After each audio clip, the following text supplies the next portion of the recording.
Кудай Багын.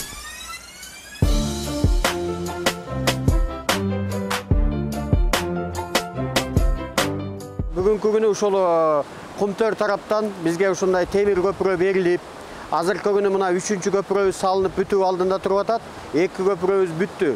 Кудай буйрса ушуну жасап берип аткан ошо Кумтөр компаниясына чоң ыраазычылык.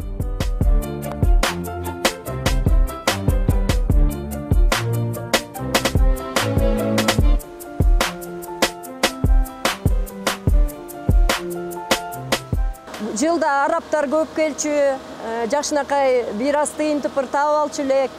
Анан момундай жакшынакай көпүрө алып келип, Кумтөр жакшынакай ушундай темирлерин коюп бергенге аябай ыраазы болуп турабыз.